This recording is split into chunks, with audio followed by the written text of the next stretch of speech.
మండలం కేంద్రాల్లో ప్రభుత్వం ప్రతిష్టాత్మకంగా చేపట్టిన సన్నబియ్యం కార్యక్రమాన్ని ఎమ్మెల్యే మైనంపల్లి రోహిత్రావు జిల్లా కలెక్టర్ రాహుల్ రాజ్తో కలిసి ప్రారంభించారు. ఈ సందర్భంగా మెదక్ నియోజకవర్గ శాసనసభ్యులు మైనంపల్లి రోహిత్రావు మాట్లాడుతూ పాపన్నపేట మండలానికి సంబంధించిన 45 రేషన్ షాపులకు గాను 15,556 రేషన్ కార్డులు కలవని దీని ద్వారా 50,102 కుటుంబాలకు సన్నబియ్యం పంపిణీ చేయడం జరిగిందన్నారు. ఈ పథకం నిరుపేదలకు ఒక వరం అన్నారు. పేదవారి గుండెల్లో శాశ్వతంగా నిలిచిపోవాలన్న సంకల్పంతో ఈ పథకాన్ని ప్రారంభించామని వివరించారు.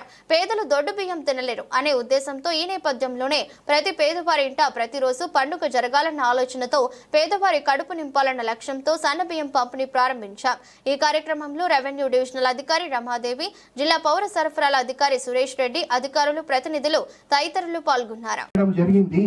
కాబట్టి ఇంకా భవిష్యత్తులో ఇంకా బ్రహ్మాండమైన అభివృద్ధి సేవా సంక్షేమ కార్యక్రమాలు చేసుకుంటూ మరి నా కుటుంబ సభ్యులైన మీ అందరి సమస్యలు కష్టాలు తీర్చుకుంటూ ముందుకు పోతామని చెప్పి మరి మీ అందరు కూడా ఇంకొకసారి పేరు పేరున హృదయపూర్వకంగా మాటిస్తా ఉన్నాం. ఆ సన్న బియ్యం కూడా ఎట్లా ఇంతకు ముందు ఏంటంటే ఇచ్చే దొడ్డు బియ్యం కూడా మళ్ళీ 20 కిలోల కన్నా ఎక్కువ ఇవ్వకపోతుంది. ఇంట్లో ఎంతమంది అని ఉండని 20 కిలోల కన్నా ఎక్కువ ఇవ్వకపోతుంది. అదే మనం ఇప్పుడు ఇలా సన్న బియ్యం ఇచ్చుకుంటూ ఇంట్లో ఎంతమంది ఉంటే అంతమంది ఒక్కరికి 6 కిలోల చొప్పున మనం ఇస్తా ఉన్నాము అని చెప్పి తెలియజేసుకుంటా ఉన్నా. అంటే ఇంట్లో 10 మంది ఉంటే 60 కిలోలు, 15 మంది ఉంటే 90 కిలోలు. అంటే ఇవన్నీ ఎంత మంది ఉంటే అంత మందికి ఒక్కరికి 6 కిలోల చొప్పున మరి వాళ్ళు ఇస్తా ఉన్నాము అని చెప్పి తెలియజేసుకుంటా ఉన్నాం. ఇంకో విషయం తల్లి, మీరు నన్ను గెలిపించారు, రేపో ఎల్లుండో ఎన్నికలు లేవు కదా. ఇంతకు ముందు మీ ఎమ్మెల్యే ఎప్పుడైనా ఇట్లా మాట్లాడిందా మీతోటి?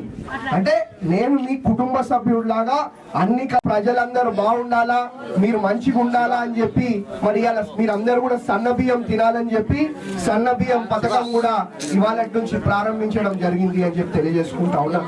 గత 10 ఏళ్ళు ఎవరైనా పట్టించుకురా తల్లి, వాళ్ళు దొడ్డు బియ్యం తినని.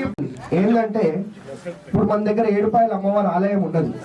గత 10 ఏళ్ల నుంచి మరి గత పాలకులు మేము ఇది చేసేస్తాం అది చేసేస్తాం అన్నారు. కానీ 10 ఏళ్లల్లా కనీసం ఒక్కసారి కూడా ముఖ్యమంత్రి ఏడుపాయల అమ్మవారి ఆలయానికి రాని పరిస్థితి అని చెప్పి తెలియజేసుకుంటా ఉన్నా.